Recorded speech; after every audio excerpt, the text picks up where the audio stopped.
Yung bitiw na salita ng bata dito sa video na sinasabing ginawa namin ng krimen dahil alam namin hindi kami mapaparusahan ay maling impormasyon. Hindi tama na hindi sila mapaparusahan. At yung mga edad 16, 15, oo, menor de edad, pero maliwanag sa batas na maaari silang litisin bilang mga nasa hustong gulang na kapag napatunayan na meron silang discernment.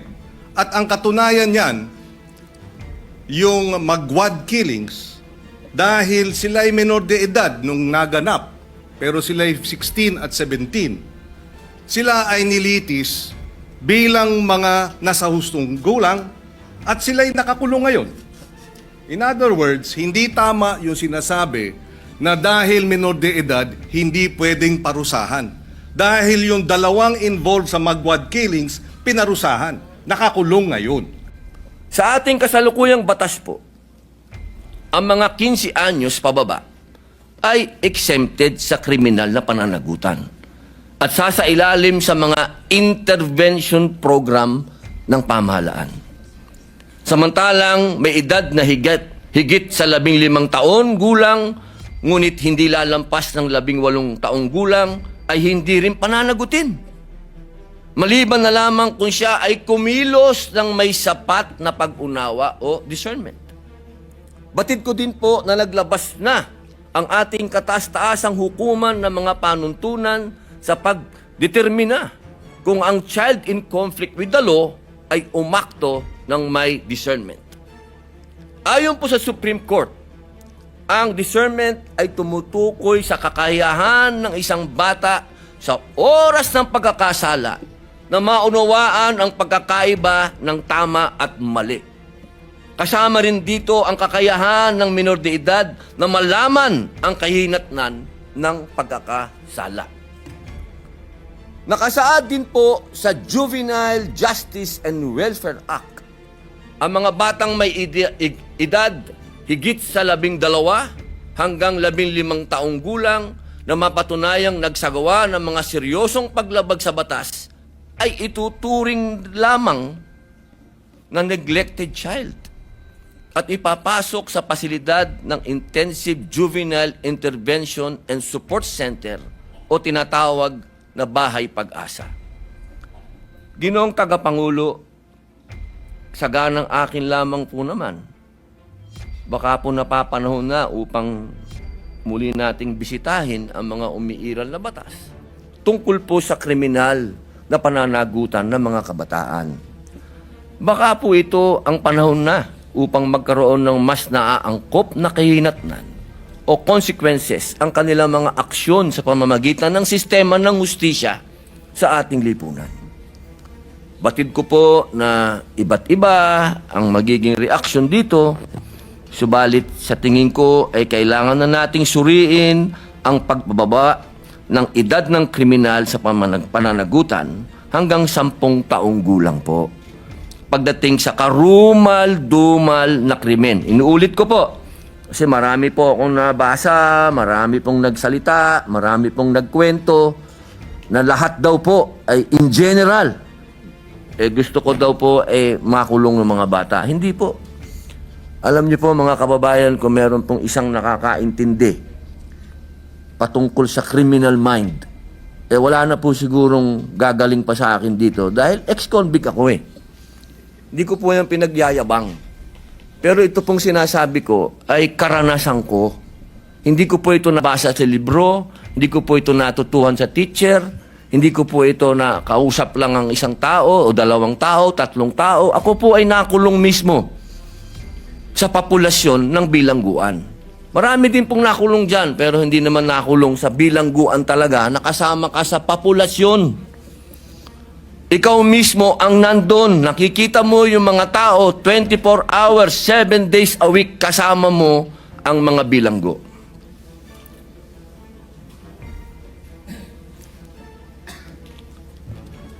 Yan naman po ay kasabihan na dito sa atin. Experience is the best teacher. Yes, Mr. President, next to interpolate is Senator Francis Kiko Pangilinan. I move that he be recognized. The main author of the Juvenile Delinquency Act, Senator Pangilinan. Yes. Ginoong Pangulo, bago po umpisa si Senator Kiko, gusto ko lamang po siyang batiin at siya na po ang chairman ng Constitutional Amendments and Revision. At maraming salamat din sa dating chairman ng Constitutional Amendments Committee. Magandang araw sa kanila lahat. Kung maaari po bang magtanong ng ilang mga katanungan sa ating nagbigay ng kanyang privilege. Opo. Unang-una, nagpapasalamat tayo na ito'y naisiwalat ng ating kasamahan sa Senado, yung usapin ng Juvenile Justice Welfare Law of 2006 and amended noong 2013. Una sa lahat, tayo ay nakikiisa sa kanya sa usapin ng pangangailangan ng hustisya, lalo na sa mga naging biktima ng mga krimen o kaya mga kilos ng mga kabataang nasasangkot o minor de edad na nasasangkot sa criminal activities.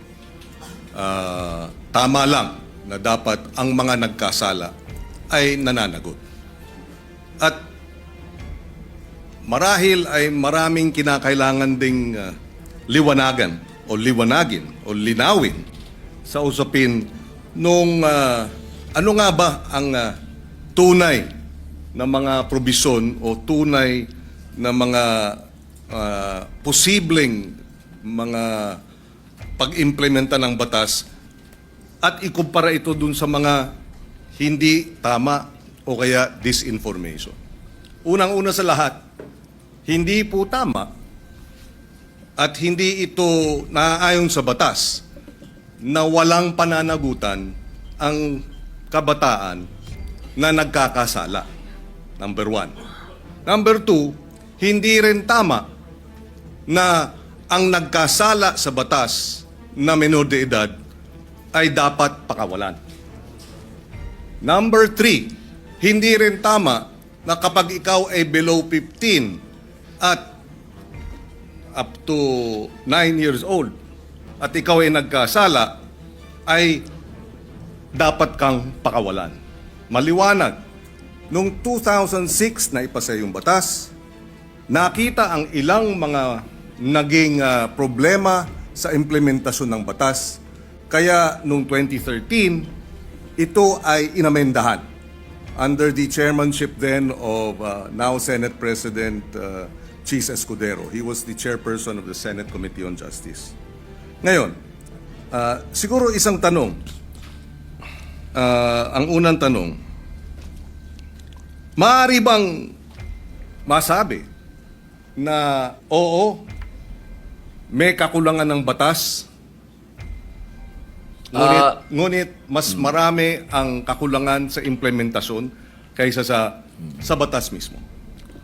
Una po, linawin ko po sa ating kaibigan, Senator Kiko Pangilinan, wala po akong sinabi na kulang ang batas. Ang sabi ko po ay napakaganda ng batas na ito. Hindi lang po siya napapanahon ngayon. Sa pangalawang tanong po, totoo po yan, sa maiksing panahon ko po dito sa Senado, napakadami pong magagandang batas. Sobrang gagandang batas, hindi po talaga na-implement. Hindi lang po sa usapin na ito.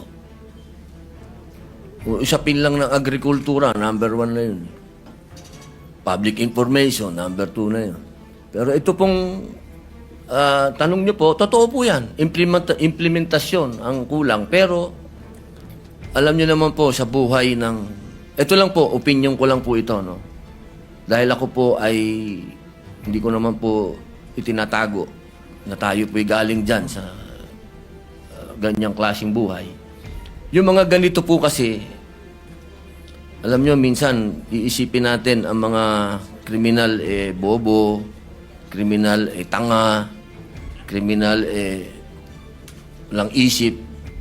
Gusto ko pong sabihin sa inyo, nagkakamali po tayo. Yan ho ang mga pinaka may brilliant mind, ano? kung gusto nilang gumawa ng krimen at gusto nilang gamitin po talaga yung mga bata, talaga pong magagamit po nila. Kaya ulitin ko po, Senator Kiko, wala po akong nakitang hindi maganda sa batas po ninyo. Ako po'y naniniwala dito sa batas po ninyo. Kaya lang po, kailangan po natin mag-adjust po sa panahon po ngayon. Maraming salamat sa paliwanag at sa kasagutan. Kanina nabanggit nung in-interview na kabataan na kaya nila ginawa yung batas, yung kriminalidad. Kaya sila gumawa ng krimen ay dahil hindi sila mapaparusahan. Tama yon, hindi ba? Tama yung kanilang, yung bitiw na salita. Tama ba yon sa ilalim ng batas na pag sila'y gumawa ng kriminalidad o krimen ay hindi sila mapaparusahan? Sa usapin po ng, kasi ganito po yan, napakaganda po nung inyo pong katanungan. Ang bata kasi, kahit siya, lalahatin ko na po, kasi ganito yan pagka sinabi mong pananagutan, ang kaduktong po nun, dapat may parusa. Kasi kung pananagutan, oo, may pananagutan, sinabihan siya, ginawa mo yan, kaya ganito muna ang mangyayari sa'yo, dadaling ka muna dito sa Bahay Pag-asa, dadaan ka dito sa matinding intensive na masasabi nating psychological and moral and lahat na po, sabihin natin. Alam niyo po, Senator Kiko, sa 3 years and a half ko po sa Bilibid, hindi ko naman po nila lahat, pero wala na pong pinakamagagaling na artista kundi kriminal. Kapag kaharap niyo po yan, lahat ng drama, lahat na po, sabihin niyo po, lahat ng kalungkutan, lahat ng pinagdadaanan niya, sasabihin sa inyo. Pero pag talikod po ng nag-i-interview dyan, halimbawa ng empleyado yung sabihin gwardiya, o ng probation officer, pag talikod po nun, pagbalik nyo sa selda, bubuksan yung wallet niya, papakita sa iyo yung dyaryo, ito ang pinatay ko, pare. Ganyan po ang criminal mind. Hindi ko naman po inilalahat. Pero, pagka sinabi po natin kasi ng pananagutan, dapat nagbabayad ka ng kasalanan. Hindi lang binasa sa'yo.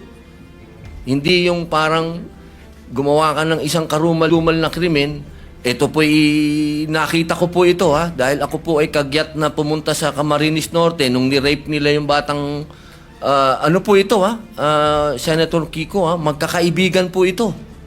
Yung babae ni-rape nila, binidyo nila, lahat, pinatay, lahat po, binidyo, hanggang naagnas yung bata, binidyo. Pagdating po, kasama po ako doon, nung dinala po doon sa Bahay Pag-asa, ang sabi nung bata, hahantingin ko kayo, sabi doon sa mga, papatayin ko kayo, sabi doon sa mga pulis. Ilang taon yung batang yun? 13 po. At ilang taon yung grupo sila, hindi ba? Grupo po. 13, 15, yung isa po, 16. Yung bata pong ni-rape nila, 13 din. Yes. Okay.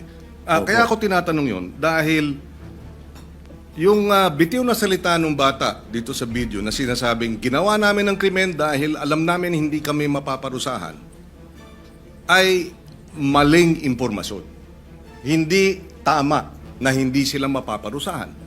At yung mga edad 16, 15, oo, menor de edad, pero maliwanag sa batas na maaari silang litisin bilang mga nasa hustong gulang na kapag napatunayan na meron silang discernment.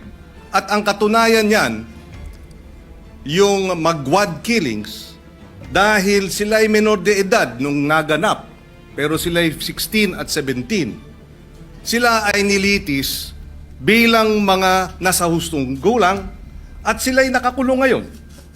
In other words, hindi tama yung sinasabi na dahil menor de edad, hindi pwedeng parusahan. Dahil yung dalawang involved sa magwad killings, pinarusahan. Nakakulong ngayon. Yun ang puntong isa. Ayaw nating mangyari ang mga ito.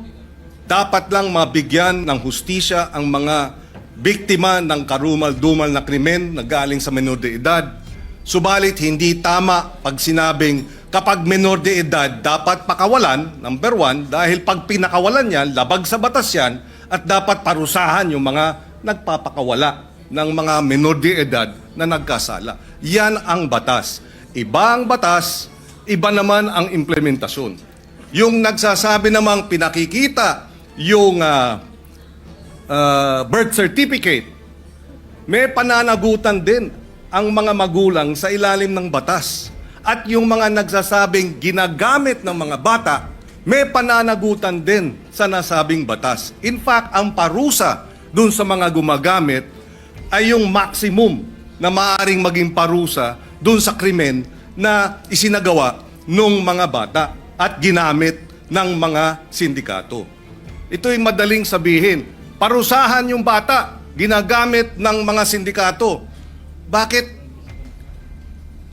hindi habulin yung mga sindikato? Kasi mas madaling parusahan yung bata. Mahirap parusahan yung mga sindikato.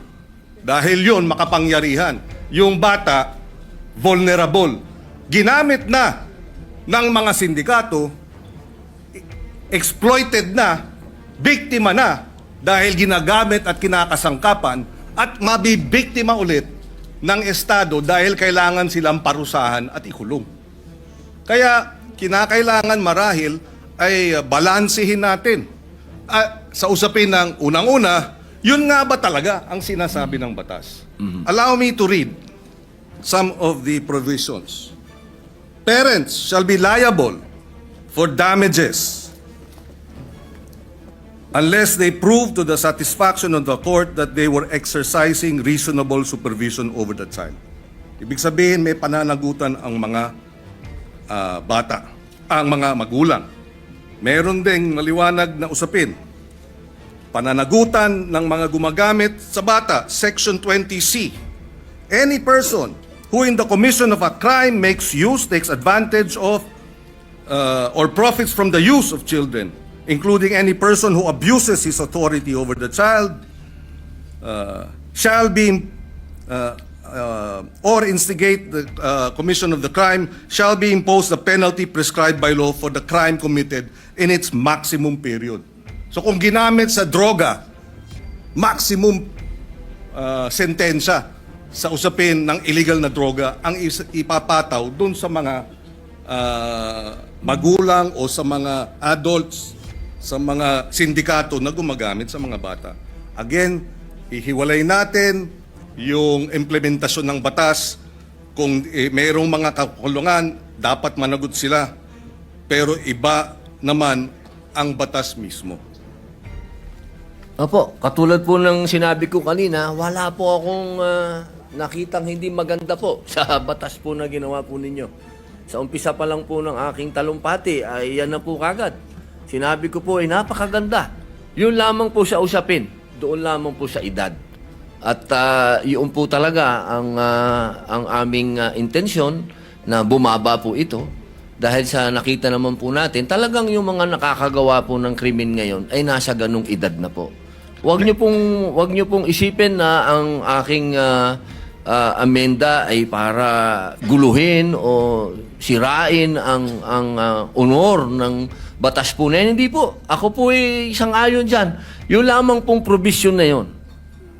Kailangan lang naman po talaga nating pag-aralan mabuti dahil sa ngayon po talaga aming ginagalang at mahal na Senador Kiko Pangilinan, iba po kasi ang pinanggagalingan natin. Kayo po ay magaling na abogado. Kayo po ay nasa, medyo ironic lang kasi kayo ang nasa posisyon ng akusado. Ako naman ang nasa posisyon ng biktima. Pero iisa lang po yung ating mithiin, proteksyon na ng mga bata. Bata. Opo. Pero yung mga nakagawa po ng mga heinous crime, hindi ko po talaga matatanggap na tatawagin nating mga bata itong mga ito. Tama po yan. At kaya nga nakalagay din sa batas, kung sila ay kumilos at magkaroon ng discernment at kumilos na parang mga tulad ng mga nasa hustong gulang na, from 18 to 15, dapat litisin bilang mga nasa hustong gulang na. At yung 15 and below naman, pagka serious offenses, pwede silang mandatory confinement for a period not less than 1 year. Ibig sabihin, sila ay involuntarily confined for a period of not less than 1 year. So hindi tama pag nagkasala ng rape, ng homicide, ang mga minor de edad na ang edad ay 15 and below, sinasabi ng batas, mandatory confinement of not less than 1 year. Pwedeng maging 2 years, pwedeng maging 3 years, depende sa magiging pasya ng hukom. Pero hindi tama na sabihin, pagka 15, 14, 13, 12, nag-rape, dapat pakawalan. Labag sa batas yun. Ngayon, nais ko rin ipaliwanag at ilagay sa records po natin, narito si Senator Sherwin Gatchalian. Nung siya ay mayor, full implementation ng Juvenile Justice Welfare Law ang kanyang inimplementa. At naalala ko na 70%, if I remember right, nung mga nabigyan ng pangalawang pagkakataon dahil nagkasala na diversion program ay nanumbalik sa normal na buhay at nagkaroon na ng maayos na pamumuhay. In other words, nais din natin malaman pagdating sa committee hearing, dito sa batas na ito, ilan ang mga nakinabang at nagkaroon ng pangalawang pagkakataon at nagbago ng buhay. Dahil yun naman ang kabila nung sinasabing benepisyo at kahalagahan ng batas na ito. Dahil kung wala ang batas na ito, lahat ng mga nagkasala, diretso sa kulungan, kahit 9 years old, at isasama sa mga hardened criminals. Pero dahil sa batas na ito, hindi na hinahalo sa hardened criminals, sila ay inilagay sa isang diversion program. And Senator Win Gatchalian, in fact, I remember during the debates in his first term, was supportive of adding budgetary support for the full implementation of this law. Kaya we welcome this opportunity to debate this dahil dalawa ang punto rito. Merong mga biktima na dapat talagang tugunan at bigyan ng suporta dahil sila ay biktima ng mga nagkasalang minor de edad. In fact, on record, may pananagutan ang DSWD sa mga pamilya ng biktima. Nakalagay yan sa batas na kinakailangan bigyan ng assistance, counseling ng DSWD ang pamilya, kamag-anakan ng mga naging biktima ng karumal-dumal na krimen at iba pang mga kriminalidad na kilos ng mga minor de edad. And therefore, we welcome this opportunity na magkaroon talaga ng diskusyon, makita ang maganda sa batas, makita ang kakulangan sa implementasyon, at tingnan din natin itong usapin ng lowering of the age. Ako, ang punto ko, palagay ko, masyadong mababa ang 10 years old. Although even if you're 10 years old, again, uulitin ko, at ikaw ay nag-commit ng rape, minimum 1 year mandatory confinement. Pwedeng ma-extend dahil yan naman ang sinasabi ng batas. Ako po ay naliligayahan sapagkat kayo po ay bukas sa debate at pagdiskusyonan. Yan naman po yung lagi naman natin dito yan sa Senado. Tayo'y open sa kahit anong amendment, sa kahit anong gusto nyo pong gawin. Ang kailangan lang po natin talaga, katulad po nung sinabi ng aking talumpati kanina, kailangan po itong marinig, kailangan itong pag-usapan, kailangan ang mga biktima ay marinig din sa komite. Kung ito po ay pag-uusapan na sa komite ni Senator Alan Peter Cayetano, mas maganda din po na marinig din sila. Alam nyo, mahal na kaibigan, Senador Kiko Pangilinan, yung pagkakataon na ang kabataan po natin sa ngayon, kapag sila ay nakita nila kasi na tayo easy-easy lang. At alam naman natin na kayo po mismo ang nagsabi, may problema sa implementasyon at napanood pa nila ngayon yan. Nako, lalo na naman lalakas po ang mga loob ng mga sindikatong bata. Ako po'y kanina, habang nag-uusap po kami ng aking legis, sabi ko sa kanila kanina, alam niyo kung yung mga brilliant mind na mga criminal minds na yan, kung ito ay kanilang i-exploit, talagang mag-aalaga ka talaga ng mga batang wala na sa kanilang pag-iisip. Ito lang pong pagpapababa natin ng edad, ito po ay kailangan meron din tayong ganung warning na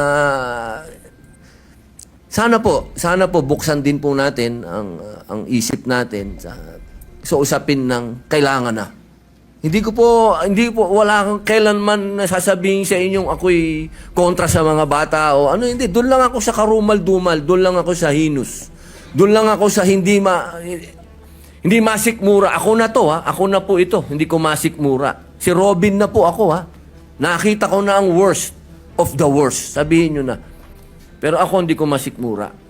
Yun lang po ang punto ko. Wala ako ditong, kahit kailan wala ako ditong kinokontrang personal o wala.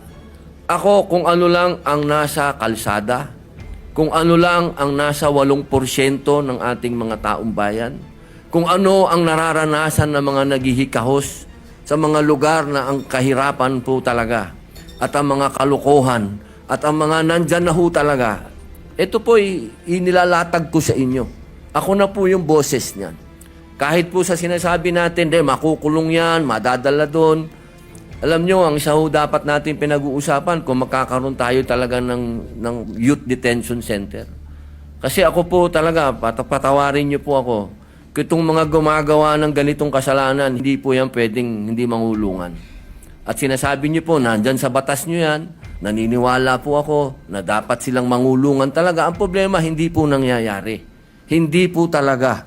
At yaan po ang nangyayari sa ground. Narinig nyo naman po ang sinabi din ng ating kasama ni si Senator Raffy, talaga pong may problema sa implementasyon. Kaya sana po, kapag tayo po'y nag-hearing, nag-usap-usap, wag po nating isipin na yung batas po ninyo ay hindi po, never ko po yung gagawin, sir.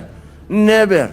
Ako po, gusto ko po magtulungan po tayo para masaayos po natin kung ano ang future ng ating mga kabataan. Kung saan ang direksyon po nila. Katulad po ninyo ako, sumasama po ako sa inyo. Yun lamang po, ang dala ko po sa inyo ay point of view ng ibang naratibo naman. Naratibo po yan ng isang taong nakulong. Nakita ko, mga mata ko, ako po mismo, nung binanggit na ni Senator Bato, kanina, yung patungkol sa mga akyat bahay. Hindi naman po ako naging akyat bahay, pero pag nabasa nyo po yung aking biography, nakita nyo po yan. Talagang nagamit po tayo. Talaga ng mga sindikato. Nung ako'y bata. Kaya alam ko po ang pasikot-sikot talaga ng mentalidad na to. Kaya sana po, sa usapin na yon, makinig din po kayo sa akin. Total, malinaw naman po na tayo po ay binigyan ng pahintulot ng konstitusyon.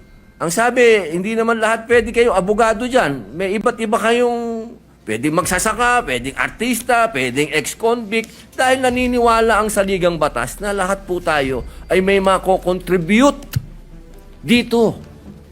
Sa plenaryo na to. Dito sa institusyon na to. At ito po ang aking pinaniniwalaan. Ito po siguro ang magiging contribution ko sa inyo. Nasabihin po sa inyo kung ano talaga ang estado ng ating criminal minds.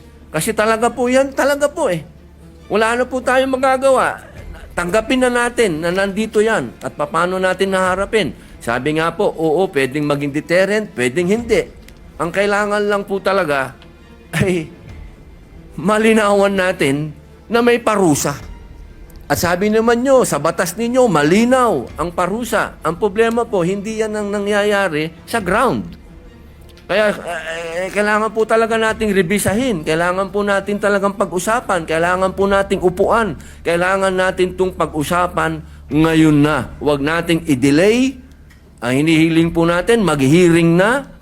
Pag-usapan na po ito dahil nangyayari na po natin. Dahil kailan lang yung rape doon sa Quezon City na pinatay yung bata na 8 years old. Ngayon may kinukwento si General Bato po, si Senator Bato na may pinatay lang na pinasok doon sa bahay. Scholar, sinaksak. So, sunod-sunod na po ito, sir. Yun lang po akin na sana ito pong sinabi po ninyo na tatanggapin niyo po lahat. Pag-usapan na po natin sa hearing at dito po sa entablado at magkasundo na po tayo para yung taong bayan po, alam nyo naman po, siguro naman naniniwala naman po ako na pwede tayong mag-meet sa gitna. Pag-usapan natin to. Wala naman pong hindi nakukuha sa pag-uusap. Ang kailangan lamang po tanggapin natin na may problema sa ngayon ang kabataan dahil sobra na pong bata ang mga nakakagawa ng heinous crimes. Yun lang po yun. Wala po kong gusto sa inyong diskusyonan. Opo. Kami nagpapasalamat na nabanggit ni Senator Padilla itong usapin nga ng nariyan sa batas na dapat may parusa angkop sa pagiging menor de edad. At meron naman talaga. Pwede talagang manatiling confined involuntarily, mandatory confinement for many years. 2-3 years, pwede yan. Kung ikaw nagkasala bilang menor de edad. At nabanggit din niya, pero hindi ito ang nangyayari sa baba. So baka ang problema ay sa halip na amendahan yung batas, ipatupad ng tama yung batas. Pero ganun pa man, pakikinggan natin ang magkabilang panig. Ako'y naniniwala na ang kakulangan talaga is the implementation of the law rather than amending the law. Dahil pagka na-implementa ng tama, within 24 hours ng report, dapat ang batang involved sa serious offenses ay idadala na para sa mandatory confinement. Mabilis ang hinihiling ng batas na kilos ng gobyerno. Pag hindi ginawa yan, hindi yan problema ng batas, problema ng implementasyon. Kaya tayo ay bukas makinig, tayo ay bukas dun sa mga minumungkahi, pero ang ating paniwala, ang ating obserbasyon ay mukhang may kakulangan hindi sa batas kung hindi sa implementasyon niya ito. Dahil uulitin ko, yung mga 12 to 15 na nag-serious offenses, hindi dapat pinapakawala. Yan. At mayroong parusang angkop sa edad nila. At maaari silang manatiling naka-confine involuntarily. Ibig sabihin, wala silang karapatang lumabas. Their liberties are limited by at least 1 year and it can be even more. And finally, siguro, kailangan lang ipaliwanag, hindi po tayo nasas, kumbaga, ang sinabi kasi ng ating butihing senador, na siya ay para doon sa mga biktima at ako naman ay para doon sa mga akusado. Hindi po. In fact, yung amendment natin sa batas na ito ay dapat bigyan ng assistance, suporta, counseling ng DSWD ang pamilya at kamag-anakan ng mga biktima. Mandato yan. At pag nagkulang ang DSWD dyan, sila'y mananagot. Hindi tayo panig sa mga kriminal, hindi tayo panig o sa mga children in conflict with the law o yung mga inaakusahan. Hindi rin tayo panig basta-basta sa mga biktima. Panig tayo sa interes ng pagpapatupad ng tama ng batas. Dahil alam ko, pag tama ang pag-implementa sa batas, lahat makikinabang. Dahil nariyan naman ang mga probisyon para dun sa mga naging biktima at para dun sa mga children in conflict with the law. Maraming salamat po. Opo, ako po'y natutuwa at nanggaling po sa ating mahal na senador na open po siya sa pagdiskusyonan to. At kanina lang po, nabanggit niyo po kanina, parang open na kayo mag-amenda tapos binawin niyo.